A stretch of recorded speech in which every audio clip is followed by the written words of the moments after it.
Well, it's been a while since I've done one of these, hasn't it?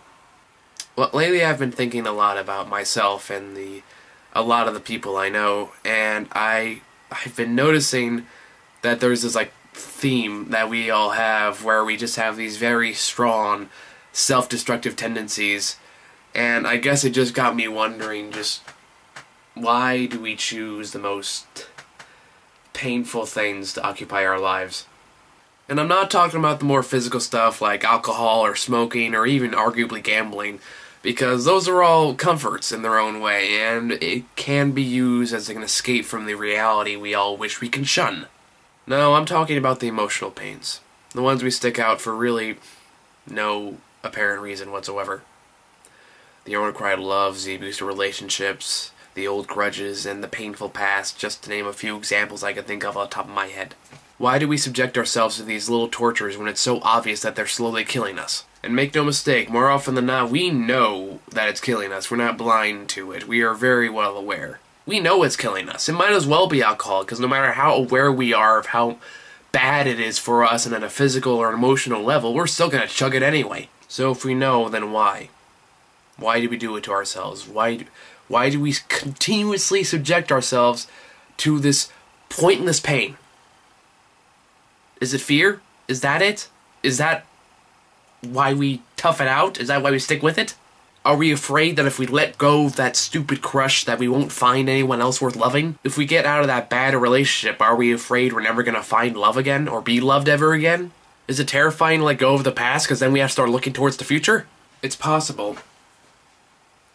And I feel like it's a large part of it. But I feel like there's another piece of the puzzle missing, namely that I just described fear of letting go of something that's bad for you, but if we're afraid, then why do we start it to begin with? Well, I can't say for certain, but I have a theory, and I want you to bear with me on this. I think it's the emptiness that causes us to fall into these comfortable little pain traps. Let me explain. Somewhere down the road, we run into an experience that scars us, that damages us, that leaves us vulnerable.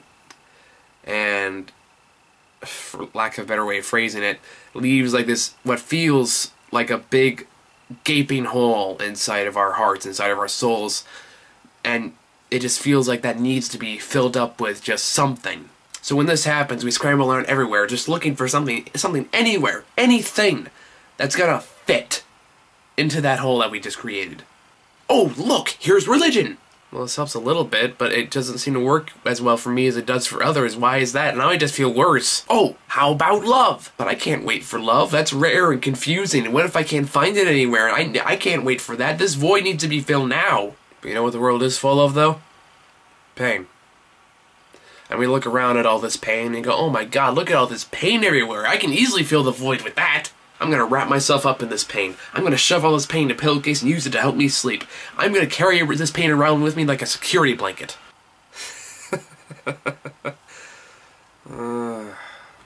Pain is a security blanket. I admit I was kind of proud of myself when I came up with that little comparison. But even if it sounds silly, and I admit it kind of does, there's still some truth to it, though, too, isn't there? We drag it along with us everywhere, to every family gathering, to every social event. We hold it tight when we're alone, and we snuggle with it closely to our bodies or our faces when we're going to sleep. And when people look at us with our little security blankets dragging around behind us and gathering dirt and dust and all these kind of nasty little things, they look at us all puzzled and go, why are you carrying that filthy thing around? You don't need it. And you look puzzled right back. You look him right smack dab in the eye and you think, well, you just don't understand. I can't explain why, but I need this. It makes me feel safe and secure in myself, and I just feel like I can't go on without it. That's the funny thing about pain, isn't it? How safe it can feel. How comfortable it gets. Because sometimes when we experience a different kind of pain for the first time, it can feel like being stabbed in a weird way. and maybe it's that stab that creates the void I was talking about earlier. And the more we immerse ourselves in the pain, the harder it seems to hit, the less likely we are to feel that stabbing feeling again.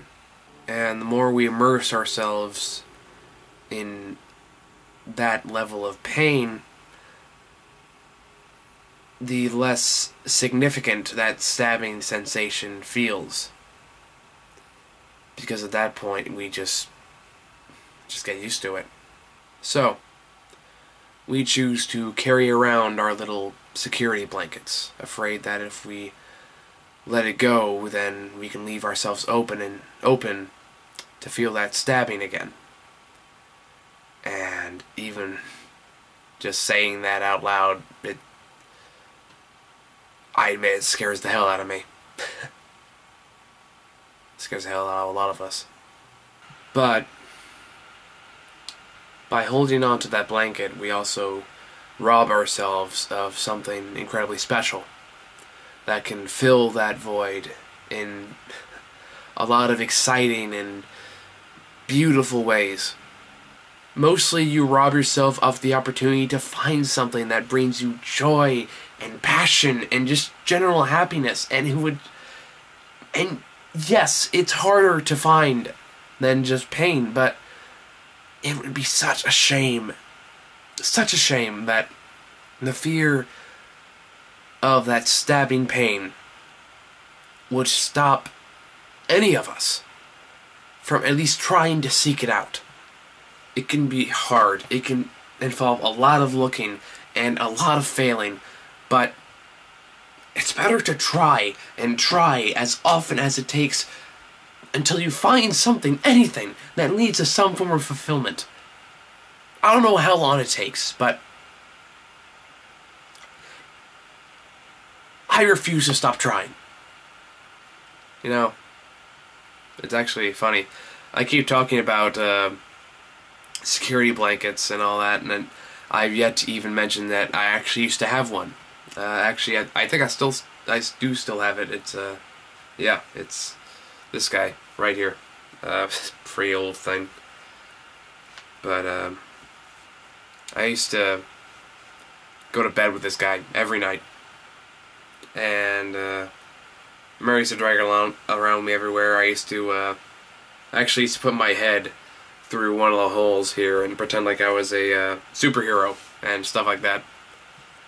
But I remember one morning when I was in bed, I was holding this guy, and I remember I woke up the next morning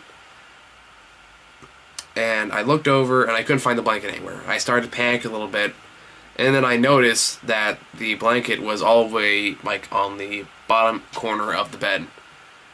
And I realized I must have kicked it away while I was sleeping, and the thought occurred to me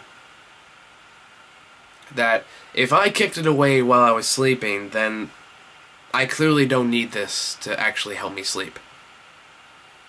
And from that point on, I just stopped. I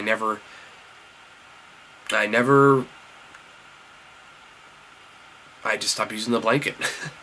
I just let it go. I was able to sleep by myself after that. Maybe we can all do the same thing with the things that bring us pain. And I hope you will join me as I try to let go of the same things. Try to let go of my little scary blanket. So what do you think? What fills the void for you? What's your security blanket?